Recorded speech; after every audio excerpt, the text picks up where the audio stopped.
Hi ചങ്ങാതീസ്, എല്ലാവർക്കും നമ്മുടെ പുതിയൊരു വീഡിയോയിലേക്ക് സ്വാഗതം. അപ്പോൾ ഞാനും എൻ്റെ സിസ്റ്റർലോയും കൂടിയിട്ട് കാന്തല്ലൂർക്ക് നമ്മുടെ KSRTCയുടെ കൂടെ ഒരു ട്രിപ്പ് പോയിട്ടുണ്ടായിരുന്നു. അപ്പോൾ അതിൻ്റെ കുറച്ച് വിശേഷങ്ങളും കാര്യങ്ങളുമാണ് ഞാൻ നിങ്ങളായിട്ട് ഇന്ന് ഷെയർ ചെയ്യുന്നത്. അപ്പോൾ KSRTCയുടെ കൂടെ കാന്തല്ലൂർക്ക് ട്രിപ്പ് പോകുന്നത് തൃശ്ശൂരിൽ നിന്നാണ് കേട്ടോ നമ്മൾ പോകുന്നത്. അപ്പോൾ അതിൻ്റെ ഡീറ്റെയിൽസും കാര്യങ്ങളുമാണ് ഞാൻ ഇന്ന് ഷെയർ ആക്കുന്നത്. എല്ലാവർക്കും യൂസ്ഫുൾ ആവുമെന്ന് വിചാരിക്കുന്നു. വീഡിയോ സ്കിപ്പ് ചെയ്യാതെ കാണാം കേട്ടോ. ഓക്കെ, ഞാൻ നമ്മുടെ ഇന്നത്തെ യാത്രയെ പറ്റിയിട്ട് ചെറുതായിട്ടൊന്ന് പറയാം. അതുകൊണ്ട് നമുക്കൊന്ന് പരിചയപ്പെടാം. പരിചയപ്പെടണം എല്ലാവർക്കും. ഞാൻ അങ്ങോട്ട് പോകുമ്പോൾ പിന്നെ അങ്ങോട്ട് പരിചയപ്പെട്ടോളൂ അല്ലേ? ഇല്ലേ?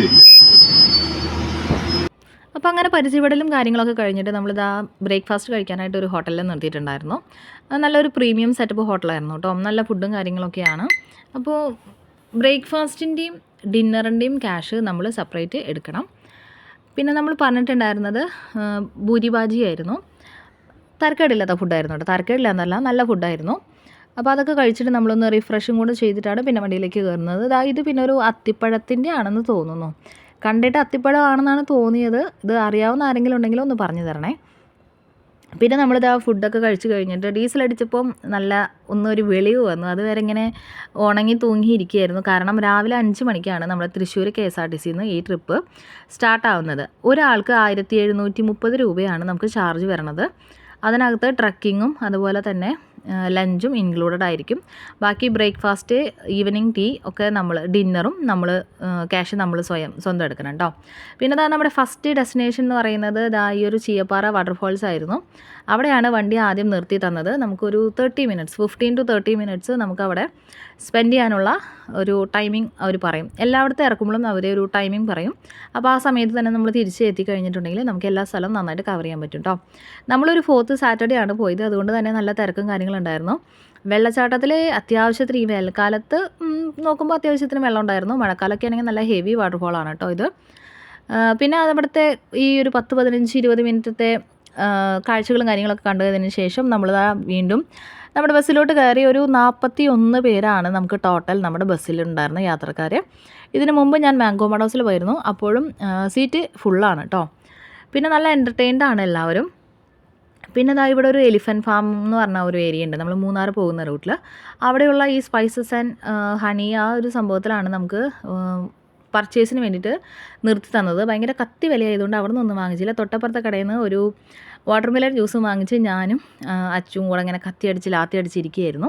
അപ്പോൾ അതിങ്ങനെ ഇരുന്നാൽ ശരിയാവില്ല എന്ന് പറഞ്ഞാൽ ഇതങ്ങനെ ഇരുന്നിട്ടാണ് പിന്നെ നമ്മുടെ പരദൂഷണവും കമൻ്റടിയും കാര്യങ്ങളൊക്കെ നടക്കുമായിരുന്നു. ശരിക്കും ഞങ്ങൾ രണ്ടുപേരും കൂടെ പോകുന്ന ആദ്യത്തെ ട്രിപ്പാണ്. അതായത് നമ്മൾ രണ്ടുപേരും മാത്രമായിട്ട് പോകുന്ന ആദ്യത്തെ ട്രിപ്പാണ്. ഒരു കോളേജ് ലൈഫ് പോലെയൊക്കെ ഉണ്ടായിരുന്നു. വേറെ കുട്ടികളും കെട്ടിയവന്മാരും ഒന്നും ഇല്ലാണ്ട് പോകുമ്പം അതൊരു വേറെ വൈബായിരുന്നു കേട്ടോ. ഏതെങ്കിലും സിസ്റ്റർ ഇൻ ലോസൊക്കെ ഇങ്ങനെ പോകാനായിട്ട് ട്രിപ്പ് പോകുന്നുണ്ടെങ്കിൽ KSRTC നല്ലൊരു ചോയ്സാണ്. കാരണം നമുക്ക് വേറെ കാര്യങ്ങളൊന്നും അറിയണ്ട, ജസ്റ്റ് വണ്ടിക്കകത്ത് കയറി ഇരുന്നാൽ മതി. പിന്നെ ഈ പറഞ്ഞ പോലെ രാവിലെ 5 മണിക്കാണ് തൃശ്ശൂർ KSRTCയിൽ നിന്ന് പുറപ്പെടുന്നത്. 1730 രൂപയാണ് ഒരാൾക്ക് പെർ ഹെഡ് ചാർജ് വരുന്നത്. അതിനകത്ത് ട്രക്കിങ്ങും ലഞ്ചും ഇൻക്ലൂഡഡ് ആയിരിക്കും. മോർണിംഗ് ബ്രേക്ക്ഫാസ്റ്റ്, ടീ, സ്നാക്ക്, അതുപോലെ ഡിന്നർ. ഈ 3 ഐറ്റമിനും നമ്മൾ പിന്നെ പൈസ എക്സ്ട്രാ എടുക്കേണ്ടി വരും കേട്ടോ. പിന്നെ നിർത്തി തന്നത് ഈ ഒരു വ്യൂ പോയിൻറ്റിലാണ്. ഇതിൻ്റെ സ്ഥലം പേരെന്താണെന്ന് എനിക്ക് അറിഞ്ഞുകൂടാ, പക്ഷെ കാണാനായിട്ട് നല്ല അടിപൊളിയായിരുന്നു കേട്ടോ. പിന്നെ മൂന്നാർ, മറയൂർ, കാന്തല്ലൂർ റൂട്ടാണ് കേട്ടോ നമ്മൾ പോണത്. പിന്നെ മൂന്നാർ റൂട്ടെന്ന് പറയുമ്പോൾ തന്നെ എല്ലാവർക്കും അറിയാം, നയനമനോഹരമായ പച്ചപ്പ്, ഹരിതാപം, എങ്ങും എവിടെയും തേയിലത്തോട്ടങ്ങളും കാര്യങ്ങളൊക്കെയാണ്. അപ്പോൾ ഇത് നല്ലൊരു വ്യൂ പോയിൻ്റ് ആയിരുന്നു. പിന്നെ ഇതിൻ്റെ പേരെന്താണെന്ന് എനിക്ക് കറക്റ്റായിട്ട് എനിക്ക് ഓർമ്മയില്ല. പിന്നെ എല്ലായിടത്തും ഇരുന്നാലും ഈ പറയുന്ന പോലെ വീഡിയോ എടുക്കാനും അതുപോലെ നല്ല ഫോട്ടോസൊക്കെ എടുക്കാനായിട്ടും പറ്റിയ സ്ഥലങ്ങളായിരുന്നു കേട്ടോ. ഇപ്പം ഇത് ഫ്രണ്ട് ക്യാമായിട്ട് എടുക്കുന്നതുകൊണ്ടാണ് ഇപ്പോൾ ഈ ഒരു പച്ചപ്പ് ഇത്തിരി കുറഞ്ഞ് നിൽക്കുന്നത്. ബാക്ക് ക്യാമിലെടുത്ത വീഡിയോ ആണ് ഞാൻ ആദ്യം അപ്ലോഡ് ആക്കിയത് കേട്ടോ. പിന്നെ അത് കഴിഞ്ഞിട്ട് നമ്മൾ നേരെ മൂന്നാർ KSRTC സ്റ്റാൻഡിലെത്തി. അപ്പോൾ ഇവിടെ നിന്നുള്ള ഈ ഒരു സൈറ്റ് സീയിങ് സർവീസിൻ്റെ കാര്യങ്ങളൊക്കെ ഉണ്ട്. അപ്പോൾ അത് എല്ലാവരും ഒന്ന് ഗൂഗിളിൽ ചെക്ക് ചെയ്ത് നോക്കി കഴിഞ്ഞാൽ കാണാം കേട്ടോ. പിന്നെ തൊട്ടടുത്ത സീറ്റിലിരിക്കുന്ന അതിൻ്റെ നമുക്കൊരു തേനിലാവ് തന്നിട്ടുണ്ടായിരുന്നു. അത് പിച്ചി പൊളിച്ച് കഴിക്കലായിരുന്നു പിന്നത്തെ പരിപാടി. പിന്നെ എൻ്റെ പൊന്നോ പറയാതിരിക്കാൻ വയ്യ, ഈ മൂന്നാറിൽ നിന്ന് മറയൂർ എത്തുന്നത് വരെ ഹെവി റഷ് എന്ന് പറഞ്ഞാൽ ഹെവി റഷായിരുന്നു. ആകെ ഒരു ഇച്ചിരിക്കോണം വഴിയുണ്ട്, ഒരു കുന്ന് വണ്ടികളുണ്ട്. എന്നാൽ അതിനെ ഒന്ന് പ്രോപ്പറായിട്ട് വിടാനായിട്ട് ഒരു പോലീസുകാരോ ആൾക്കാരോ ഒന്നും നിൽക്കുന്നുമില്ല. എല്ലാ സ്ഥലത്തും ഇതുപോലെ എത്തുമ്പം അങ്ങോട്ടും ഇങ്ങോട്ടും തർക്കമാണ്. അതിനിടയിൽ നമ്മുടെ വണ്ടി എവിടാണ്ടൊക്കെ ഇങ്ങനെ തിക്കിലും തിരക്കിലും കയറ്റി പോലീസുകാരൊക്കെ വന്നായിരുന്നു. പിന്നെ ദാ നമ്മുടെ അച്ചുമ്മ ഒരു പാട്ടൊക്കെ പാടുമായിരുന്നു. ഞാനും പാടിയിട്ടുണ്ടായിരുന്നു. പക്ഷെ അത് വീഡിയോ എടുക്കാൻ വിട്ടുപോയി. അപ്പോൾ ഇങ്ങനെ പാട്ടും കാര്യങ്ങളൊക്കെ പാടി നല്ല എൻജോയബിൾ ആയിരുന്നു കേട്ടോ. നല്ല ട്രിപ്പായിരുന്നു. നല്ല ട്രിപ്പ് എന്ന് പറഞ്ഞാൽ നല്ല ക്ലാസിക് ട്രിപ്പായിരുന്നു. നമുക്ക് പിന്നെയെന്ന് പറഞ്ഞു കഴിഞ്ഞാൽ എനിക്ക് ഏറ്റവും അടിപൊളിയായിട്ട് തോന്നിയത് ഞങ്ങൾ രണ്ടുപേരും മാത്രമായിട്ട് പോയപ്പോൾ ഒരു എക്സ്ട്രാ എൻജോയ്മെൻറ്റ് ഞങ്ങൾക്ക് തോന്നി. കാരണം വേറെ ആരും ഇല്ല. നമുക്ക് നമ്മുടെ കാര്യം മാത്രം നോക്കിയാൽ മതി. പിള്ളേരൊക്കെ ഉണ്ടെന്നുണ്ടെങ്കിൽ നമ്മൾക്ക് അവരെ ശ്രദ്ധിക്കണം, അവർക്ക് ടൈമിന് ഫുഡ് കൊടുക്കണം, അങ്ങനത്തെ കുറേ കാര്യങ്ങളുണ്ട്. പിന്നെ അവർ ശരിക്കും ഇരിക്കില്ല, അങ്ങനെയൊക്കെ ഉണ്ടായിരുന്നു. പക്ഷേ ഇപ്പോൾ എന്ന് പറഞ്ഞാൽ നമ്മൾ രണ്ടുപേരും മാത്രം ആയതുകൊണ്ട് അങ്ങനത്തെ ഒരു ഇഷ്യൂ ഉണ്ടായിരുന്നില്ല. അതുകൊണ്ട് അതെനിക്ക് ഭയങ്കര രസമായിട്ട് തോന്നി. ഇനിയും ഇത് തുടരാൻ ആണ് ഞങ്ങളുടെ തീരുമാനം. ഓക്കെ. പിന്നെ ഒരു വ്യൂ പോയിൻ്റ് ഇതുപോലെ ഒരു എസ്റ്റേറ്റ് എത്തിയപ്പം അവിടെ നിർത്തിയിട്ടുണ്ടായിരുന്നു. ഒരുപാട് ഫോട്ടോസും വീഡിയോസും കാര്യങ്ങളൊക്കെ എടുത്തു കേട്ടോ. നല്ല നല്ല രസമുണ്ടായിരുന്നു കാണുമ്പം. ഇപ്പോൾ ഈ വീഡിയോയിൽ കാണുമ്പോൾ തന്നെ നമുക്ക് ആ പോയ ഒരു ഓർമ്മയും കാര്യങ്ങളൊക്കെ വരുമ്പോൾ നല്ല ഒരു കൂളിംഗ് എഫക്റ്റ് തന്നെ ഉണ്ടായിരുന്നു. പിന്നെ ദാ നമ്മൾ അങ്ങോട്ടും ഇങ്ങോട്ടും ഫോട്ടോസും വീഡിയോസൊക്കെ എടുത്തു കൊടുക്കാനായിട്ട് ഉള്ള ഒരു സെറ്റപ്പിലേക്ക് നിൽക്കുകയായിരുന്നു. പിന്നെ തേയിലത്തോട്ടങ്ങളുടെ അടുത്ത് പോകുമ്പം പ്രത്യേകം ശ്രദ്ധിക്കണം. അട്ടയൊക്കെ ഉണ്ടാവാനായിട്ട് ചാൻസ് ഉണ്ട്. അപ്പോൾ ആ കടിയൊന്നും വാങ്ങിച്ച് വീട്ടിലേക്ക് അട്ടേനെ കൊണ്ടുവരേണ്ട ആവശ്യമൊന്നും ഇല്ലല്ലോ. അപ്പോൾ അതൊക്കെ എല്ലാവരും ഒന്ന് ശ്രദ്ധിച്ചിട്ട് മാത്രം പോവുക. ഞാനിപ്പോൾ മുമ്പ് പോയപ്പോൾ ഇതുപോലെ എടുത്തിരുന്നു. അതായത് ഞങ്ങൾ ഇനി എടുത്ത കുറച്ച് ഫോട്ടോസും കാര്യങ്ങളൊക്കെ ഇതിനകത്ത് കൊടുക്കാം കേട്ടോ. പിന്നെ പറഞ്ഞാൽ ലിപ്സ്റ്റിക് ഇല്ലാണ്ട് എനിക്കൊരു ജീവിതമില്ല. അപ്പോൾ എൻ്റെ മോളോട് ചോദിച്ചു കഴിഞ്ഞാൽ മോള് പറയും ജീൻസാണ് ഞാൻ കൂടുതലും യൂസ് ചെയ്യുന്നത്. അപ്പോൾ ജീൻസ് ഇടുമ്പോൾ എൻ്റെ പോക്കറ്റിൽ എങ്ങനെ പോയാലും ഒരു ലിപ്സ്റ്റിക്കും അതുപോലെ തന്നെ ഫോണും ഉണ്ടാവും കേട്ടോ. ഈ രണ്ട് സംഭവം എൻ്റെ കയ്യിൽ എപ്പോഴും ഉണ്ടാവും. ഞങ്ങൾ ഈ വീഡിയോ എടുക്കുന്ന സമയത്ത് ഈ ചേച്ചി ഒരു ആവശ്യമില്ലാണ്ട് അവിടെ വന്നു നിന്നു. അപ്പോൾ ഞാൻ വേഗം പോയിട്ട് വീഡിയോ ഓഫാക്കി. ഇതാണ് കേട്ടോ നമ്മുടെ KSRTC ബസ്സിലുണ്ടായിരുന്ന ഫുൾ ടീം. അപ്പോൾ അവരൊരു ഫോട്ടോ എടുക്കാൻ വേണ്ടിയിട്ട് ഇങ്ങനെ നമ്മളെ നേരത്തെ നിർത്തിയിരിക്കുകയായിരുന്നു ഈ തേയിലത്തോട്ടങ്ങളുടെ ഇടയിൽ. അപ്പോൾ നമ്മൾ അവിടെ നിന്ന് ഫോട്ടോയും കാര്യങ്ങളൊക്കെ എടുത്തിട്ട് വീണ്ടും ബസ്സിൽ കയറി. പിന്നെ നമുക്ക് ടീ പൗഡർ വാങ്ങിക്കാനായിട്ട് ഒരു സ്ഥലത്ത് നിർത്തിയിട്ടുണ്ടായിരുന്നു. അപ്പോൾ ഞാനും അച്ചുവും പോയിട്ട് 2 ഐസ്ക്രീമും അതുപോലെ വീട്ടിലേക്കുള്ള ചായപ്പൊടിയും കാര്യങ്ങളൊക്കെ വാങ്ങിച്ചിട്ട് വന്നു. എല്ലായിടത്തും ഈ പറയുന്ന പോലെ തേയിലത്തോട്ടങ്ങൾ കാര്യങ്ങളൊക്കെയാണ് കേട്ടോ. പിന്നെ ഈ ചെടിക്ക് എന്തോ പേര് പറഞ്ഞു. നമ്മുടെ മനോരമയിലൊക്കെ ഭയങ്കര ഇതായിട്ട് വന്നിട്ടുണ്ടായിരുന്നു. പിന്നെ നമ്മുടെ കേരളത്തിലുള്ളതിനെക്കാട്ടിലും കൂടുതൽ കണിക്കുന്ന ഞാൻ അവിടെ മൂന്നാർ പോയപ്പോൾ കണ്ടിട്ടുണ്ടായിരുന്നു കേട്ടോ. അതും നല്ല ഫ്രഷ് നല്ല യെല്ലോ കളറായിട്ട്. അങ്ങനെ നമ്മളൊരു കണക്കിന് ബ്ലോക്കും കാര്യങ്ങളൊക്കെ തീർത്ത് നമ്മുടെ മറയൂർ എത്തിയിരിക്കുകയാണ്.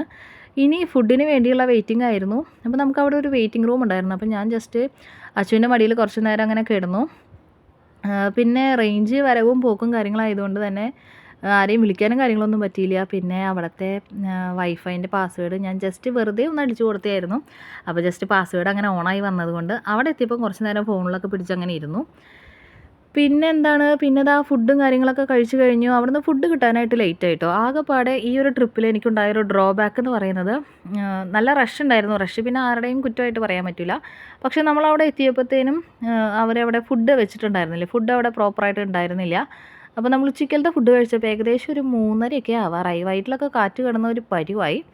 അങ്ങനെ ഫുഡടിയും കാര്യങ്ങളൊക്കെ കഴിഞ്ഞിട്ട് മീൽസ് നല്ല ഫുഡ് നന്നായിരുന്നു കേട്ടോ. കിട്ടാനായിട്ട് ലേറ്റായെന്ന് മാത്രം. പിന്നെ നമ്മൾ ഫുഡടി കഴിഞ്ഞ് കഴിഞ്ഞാൽ നേരെ നമ്മൾ ട്രക്കിങ്ങിനാണ് പോകുന്നത്. അപ്പോൾ എല്ലാവരും കൂടിയിട്ട് പുറത്ത് നിന്നു. ഇതുപോലെയുള്ള ജീപ്പുകളിലാണ് നമ്മൾ ട്രക്കിങ്ങിനായിട്ട് പോവുക. പിന്നെ എല്ലാവരും ഓരോ സ്ഥലത്തേക്കാണല്ലോ പോകുന്നത്. അപ്പോൾ തിക്കും തിരക്കും പിടിക്കണ്ടെന്ന് വിചാരിച്ചിട്ട് ഞാനും അച്ചും കുറച്ച് നീങ്ങി നിന്നു. അതിനുശേഷം ഞങ്ങളുടെ ഊഴം വന്നു. ഞങ്ങളും ഒരു ജീപ്പിനകത്ത് കയറി. നമ്മൾ ബാക്ക് സീറ്റിലാണ് കേട്ടോ ഇരുന്നത്. അപ്പോൾ ഇങ്ങനെ ബാക്ക് സീറ്റിലൊക്കെ ഇരുന്ന് സുഖമായിട്ട് അങ്ങനെ പോവായിരുന്നു. ഒരു ജീപ്പിൽ ഒരു 9 പേരാണ് കേട്ടോ മാക്സിമം പാസഞ്ചേഴ്സ് കയറുന്നത്. ഇപ്പം നമ്മൾ പോകുന്നതെന്ന് പറഞ്ഞാൽ മുരുകൻപാറ എന്ന് പറയുന്ന ഒരു സ്ഥലത്തേക്കാണ്. നമ്മുടെ ഭ്രമരം ഫിലിമിൻ്റെ കുറച്ച് ഭാഗങ്ങളൊക്കെ ഇവിടെ ഷൂട്ട് ചെയ്തതെന്നൊക്കെ പറയപ്പെടുന്നു. ഇത് സംഭവം ഒരു കിടിലൻ ട്രക്കിംഗ് അനുഭവം തന്നെയായിരുന്നു കേട്ടോ. നമ്മൾ നെല്ലിയാമ്പതി പോകുമ്പം ഇതുപോലെ തന്നെ ഒരു ട്രക്കിംഗ് ഉണ്ട്. ഭ്രമരം സിനിമയുടെ ഷൂട്ടിങ് അവിടെയും നടന്നിട്ടുണ്ടെന്ന് അന്ന് പോയപ്പം പറഞ്ഞിട്ടുണ്ടായിരുന്നു. മോഹൻലാൽ മറ്റേ ജീപ്പ് കൊണ്ട് നിർത്തുന്ന പാറ അത് അവിടെയാണെന്ന് പറഞ്ഞിട്ടുണ്ടായിരുന്നു. പിന്നെ ഈ കാന്തല്ലൂർ ഈ കാണുന്ന പ്രദേശങ്ങളിലും ഭ്രമരം ഷൂട്ട് ചെയ്തിട്ടുണ്ട്. നമ്മളിത് കഴിഞ്ഞിട്ട് പോകുന്നുണ്ട് ഭ്രമരം വ്യൂ പോയിൻ്റ് എന്ന് പറഞ്ഞിട്ട് ഒരു സ്ഥലത്തോട്ട്. അപ്പോൾ ഇതുപോലെ കണ്ടമാനം ഒരുപാട് ജീപ്പുകൾ അവിടെ ഉണ്ട് കേട്ടോ. പിന്നെ ഓരോരുത്തരുടെ സ്കില്ലനുസരിച്ചിട്ട് കുറേ കുന്നിൻ്റെ മണ്ടക്കോടൊക്കെ കയറ്റി ഇറക്കുകയും ചെയ്യുമ്പോൾ നമ്മുടെ നെഞ്ചിൽ നിന്നൊരു ഒരു ആളൽ വരും കേട്ടോ. പക്ഷേ നല്ല കിടിലൻ എക്സ്പീരിയൻസ് ചെയ്യേണ്ട ഒരു സംഭവം തന്നെയാണ്. കുറച്ച് വയസ്സായ ആൾക്കാർക്ക് കുറച്ച് കുടുങ്ങുമ്പം കുറച്ചൊരു പ്രശ്നം വരും. പക്ഷേ നമുക്കും അങ്ങനെയൊക്കെ തന്നെയായിരുന്നു. കാരണം പെട്ടെന്ന് ഈ പൊന്തയും താഴെ അങ്ങനെയൊക്കെ ജീപ്പ് അങ്ങനെ പോകുമ്പം കുറച്ച് ബുദ്ധിമുട്ടുണ്ടായിരുന്നു. പക്ഷേ കിടിലൻ സ്ഥലമാണ്, ആരും മിസ്സാക്കരുത്. കിടിലം. അങ്ങനെ നമ്മളൊരു വിധത്തിൽ കുടുങ്ങിയും ഒക്കെ അവിടെ എത്തിയിട്ടുണ്ടായിരുന്നു. നല്ല ഒരു എക്സ്പീരിയൻസ് ആണ് കേട്ടോ ഇത്. ഇതൊരു അടിപൊളി സ്ഥലമായിരുന്നു. പക്ഷെ നമുക്ക് സമയം കുറവായ കാരണം അധിക നേരം അങ്ങനെ അവിടെ ഇരിക്കാൻ പറ്റിയില്ല. എന്നിരുന്നാലും അവിടെ എത്തിയപ്പോൾ ഭയങ്കര ഒരു റിഫ്രഷിങ് ഒരു സംഭവമായിട്ട് തോന്നി കേട്ടോ. നല്ല കുടുക്കവും കാര്യങ്ങളൊക്കെ ഉണ്ടായിരുന്നു കേട്ടോ. പക്ഷേ കിടിലാണ് കേട്ടോ. ഈ ഒരു മുരുകൻ പാറ എന്ന് പറയുന്ന സ്ഥലം ആരും മിസ്സാക്കാണ്ടിരിക്കുക. അപ്പോൾ പിന്നെ നമ്മളിങ്ങനെ കറങ്ങിയും തിരിഞ്ഞൊക്കെ കുറേ റീൽസും കാര്യങ്ങളൊക്കെ എടുത്തു. ഭയങ്കര ഹാപ്പി ആയിരുന്നു കേട്ടോ ഈ ഒരു സംഭവം. എനിക്ക് ഭയങ്കര ഇഷ്ടപ്പെട്ടു. ഭയങ്കര ഇഷ്ടപ്പെട്ടു. നമ്മൾ കുറേ നേരം ബസ്സിലൊക്കെ ഇരുന്ന് ഇവിടെ അങ്ങനെ വന്നങ്ങനെ നിന്നപ്പോൾ മോനെ വേറൊരു ഫീലായിരുന്നു കേട്ടോ. സൂപ്പറായിരുന്നു. കണ്ടോ ഇവിടുത്തെ ഒരു വ്യൂ കണ്ടോ. പിന്നെ ആ ഒരു ജീപ്പ് വരുന്നത് എല്ലാവരും ശ്രദ്ധിക്കണേ. അതേപോലെയാണ് നമ്മുടെ ജീപ്പിൽ ഈ പറയുന്ന കണക്ക് ഓടിപ്പാഞ്ഞ് വന്നിട്ടുണ്ടായിരുന്നത്. ഇതിപ്പോൾ ഞാൻ വേറൊരു ജീപ്പ് കയറുന്നത് കാണിച്ചത്. നമ്മൾ അതിനകത്തിരുന്ന് കാണുമ്പോൾ ഭയങ്കര ഒരു ഫീലായിരുന്നു കേട്ടോ. ഇവർ ഈ മലക്കൂടെ അങ്ങോട്ട് കുത്തി ഇങ്ങനെ എടുക്കുമ്പം ഭയങ്കര നല്ല രസമായിരുന്നു. ഓരോ ഡ്രൈവർമാരും അവരുടെ സ്കില്ലനുസരിച്ചിട്ടാണ്. ചിലർ നല്ല പാറയുടെ മുകളിലൊക്കെ കയറ്റിയിട്ടാണ് കേട്ടോ എടുക്കുക. അപ്പോൾ ഓരോരുത്തരുടെ സ്കില്ലനുസരിച്ചിട്ട് എടുക്കുന്നു മാത്രം. പിന്നെ അവിടുന്ന് നമ്മൾ പിന്നെ പോയത് ഒരു ശർക്കര ഫാക്ടറിയിലേക്കാണ്. അതായത് ശർക്കര ഉണ്ടാക്കുന്ന ഫാക്ടറിയിലോട്ടാണ് ആദ്യം. അതിനുശേഷം മുരുകൻ പാറ കഴിഞ്ഞിട്ട് പിന്നെ പോയത്. പിന്നെ അവിടുന്ന് ശർക്കര എന്ന് പറഞ്ഞാൽ നോ ഷുഗർ ആഡഡ് നമുക്ക് കരിമീൻ ജ്യൂസും കാര്യങ്ങളൊക്കെ അവിടെ നിന്ന് തന്നെ കിട്ടും കേട്ടോ. നല്ല മധുരമുള്ള കരിമീൻ ജ്യൂസായിരുന്നു. അതുകൊണ്ട് തന്നെ 30 രൂപയാണ് ചാർജ് വരണത്. ഒരൊറ്റ വലിക്ക് അങ്ങ് കുടിച്ചു. ഒന്നാമത് നല്ല ദാഹം ഉണ്ടായിരുന്നു. പിന്നെ നല്ല ടേസ്റ്റ് ഉണ്ടായിരുന്നു കേട്ടോ. കിടുക്കൻ സാധനമാണേ. അപ്പോൾ ഇത് അവിടെ ചെന്ന് കഴിഞ്ഞാൽ ആരും മിസ്സാക്കാതിരിക്കുക. കാരണം ഗ്ലാസിൻ്റെ വലിപ്പം കാണുമ്പോൾ നമുക്കത് വാങ്ങണ്ടെന്ന് തോന്നും. അത് കഴിഞ്ഞിട്ട് പിന്നെ നമ്മൾ പോയത് ഒരു സ്ട്രോബെറി ഫാമിലേക്കാണ്. സ്ട്രോബെറി ഫാമിലോട്ട് പോയി. സ്ട്രോബെറി ഒക്കെ ഉണ്ട്, പക്ഷേ ചെറുതാണ്. പിന്നെ നമ്മൾ എത്തിയപ്പോഴത്തേനും കുറച്ചും കൂടെ ഇരുട്ടായി തുടങ്ങി. അപ്പോൾ അതിൻ്റെ ഒരു ബുദ്ധിമുട്ട് ഉണ്ടായിരുന്നു കേട്ടോ. പിന്നെ ഇതാണ് ആ ഒരു സംഭവം. സ്ട്രോബെറി ഫാം എന്ന് പറയുന്നത് ആകെ ഇത്ര ഒരു ഏരിയയിലേ ഉള്ളൂ. പിന്നെ അവിടെ തന്നെ ഇതുപോലെ ആപ്പിൾ തോട്ടങ്ങളും ഓറഞ്ച് തോട്ടങ്ങളൊക്കെ ഉണ്ടെന്ന് പറഞ്ഞു. പക്ഷെ നമ്മൾ പോയില്ല. ഈ സ്ട്രോബെറി ഫാമിൽ നിന്നും നമ്മൾ വീട്ടിലേക്ക് ഒരു സ്ക്വാഷ് വാങ്ങിച്ചിട്ടുണ്ടായിരുന്നു കേട്ടോ. Strawberry squash. ഞാനിപ്പോൾ അത് കഴിച്ചിട്ടാണ് പറയുന്നത്. നല്ല ടേസ്റ്റ് ഉണ്ട്. അപ്പം പോകുന്നവർ വാങ്ങിക്കാനായിട്ട് വിട്ടുപോകണ്ട കേട്ടോ. നോക്കൂ നമ്മുടെ ആകാശം എത്ര സുന്ദരിയായിരിക്കുന്നു എന്ന്. നല്ല രസം, നല്ല വ്യൂ. ഇതെന്തെങ്ങനെ റെഡിഷായിട്ട് നിൽക്കുന്നതെന്ന് ചോദിച്ചു കഴിഞ്ഞാൽ അറിഞ്ഞുകൂടാ. പക്ഷെ നല്ല രസമുണ്ടായിരുന്നു കേട്ടോ കാണാനായിട്ട്. അങ്ങനെ നമ്മൾ സ്ട്രോബെറി ഫാമിൽ നിന്നും വീണ്ടും നെക്സ്റ്റ് ഡെസ്റ്റിനേഷനിലേക്ക് പോവാണ്. അയ്യോ ഇതിന് മുമ്പേ എടുത്ത വീഡിയോ ആണേ. ഞങ്ങളങ്ങനെ ഡാൻസും കാര്യങ്ങളൊക്കെ കളിച്ചിട്ട് വീഡിയോസ് എടുത്തിട്ടുണ്ടായിരുന്നു. ഇതിൻ്റെ ഷോർട്ട് ഞാൻ ഇട്ടിട്ടില്ല അല്ലേ. ഷോർട്ട് വീഡിയോസും കാര്യങ്ങളൊക്കെ അപ്ലോഡ് ആക്കാം കേട്ടോ. ഇത് നല്ല രസമായിരുന്നു. പിന്നെ ഞാൻ പറഞ്ഞല്ലോ ഞങ്ങൾ ചേച്ചി അനിയത്തി ആണെന്നേ എല്ലാവരും പറയത്തുള്ളൂ. പറയുമ്പോൾ എല്ലാവരും വിചാരിക്കും ഭയങ്കര ഫോർമലായിട്ട് പറയുകയാണ് അങ്ങനെയാണ് ഇങ്ങനെയാണെന്നൊക്കെ. പക്ഷേ ഞങ്ങൾ രണ്ടുപേരും നല്ല വൈബാണ്. സെറ്റാണ്. അപ്പോൾ നമ്മൾ വൈബുള്ള ആൾക്കാരുടെ കൂട്ടത്തിൽ പോകാം കേട്ടോ. അല്ലാതെ പോയി കഴിഞ്ഞാൽ മറ്റേ പെർഗണിയായിരിക്കും. കാടും മേടും മലയും താണ്ടി കാന്തല്ലൂരിൽ വന്നു ഞങ്ങൾ. എന്ത് കണ്ടു എന്തൊക്കെയോ കണ്ടു. അതെന്ത് സംഭവം? സൂര്യൻ അസ്തമിക്കണേണോ? അങ്ങനെ രണ്ട് കണ്ണ് കാണുമ്പോൾ നീ വന്നാ എനിക്ക് പേടിയാ. എവിടെ രണ്ട് കണ്ണ് നീ പോയേരി നോക്കി നല്ല രസമുണ്ട്. പക്ഷെ നീ ഒന്നും മിണ്ടന്നെ, എനിക്ക് പേടിയാണ്. പോണെങ്കിൽ പറഞ്ഞാൽ പോരെ, പേടിപ്പിക്കുന്ന നീ. എടി ഇതിരി കാണാൻ നല്ല രസമുണ്ട് കേട്ടോ. പക്ഷെ നോക്ക് ക്യാമറയിൽ നോക്ക്.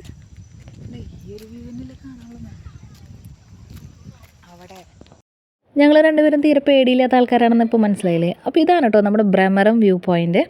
ഇതും നല്ല കിടുക്കാച്ച സ്ഥലമായിരുന്നു. പക്ഷെ കുറച്ചും കൂടെ നേരത്തെ വരേണ്ടതായിരുന്നു. അങ്ങനെ നമ്മുടെ കാന്തല്ലൂരത്തെ വിശേഷങ്ങളും കാര്യങ്ങളൊക്കെ കഴിഞ്ഞിട്ട് നമ്മൾ ഡിന്നർ കഴിക്കാനായിട്ട് ഈ ഒരു ഹോട്ടലിൽ ഗുരുദേവ എന്ന് പറയുന്ന ഹോട്ടലിലാണ് നിർത്തിയത്. ഇതും നമ്മൾ അപ്പന പൈസ എടുക്കുന്ന കാര്യമാണ്. നമ്മൾ ചപ്പാത്തി ലൈറ്റായിട്ട് കഴിക്കാമെന്ന് വിചാരിച്ചു. ഇനി വണ്ടിയിൽ കയറുമ്പോൾ വേറെ രാത്രി ചെയ്തുകൊണ്ട് പ്രശ്നങ്ങൾ വേണ്ടല്ലോ. അപ്പോൾ ചപ്പാത്തി മുട്ടക്കറിയാണ് കഴിച്ചത്. അങ്ങനെ നമ്മുടെ യാത്ര വളരെ മനോഹരമായി അവസാനിച്ചിരിക്കുന്നു. നമ്മളിതാ കാന്തല്ലൂരിൽ നിന്നും തൃശ്ശൂരിലേക്ക് മടങ്ങി പോരുകയാണ്. അടിപൊളി ട്രിപ്പായിരുന്നു. KSRTC നമുക്ക് ഒരു ബഡ്ജറ്റ് ഫ്രണ്ട്ലി ട്രിപ്പ് തന്നെയാണ് കേട്ടോ. അപ്പോൾ പോവാനായിട്ട് വിചാരിക്കുന്നവരെ യാതൊരുവിധ പേടിയും വേണ്ട, ഒക്കെ അവർ നോക്കിക്കോളും. പിന്നെ നല്ല വൈബുള്ള സ്ഥലങ്ങൾ തിരഞ്ഞെടുക്കുക എന്നുള്ളത് നമ്മുടെ ഓപ്ഷനാണ് കേട്ടോ. അപ്പോൾ എല്ലാവർക്കും ഇഷ്ടപ്പെട്ടു എന്ന് വിചാരിക്കുന്നു. By, see you. വേറെ വീഡിയോ ആയിട്ട് കാണാം. ബൈ.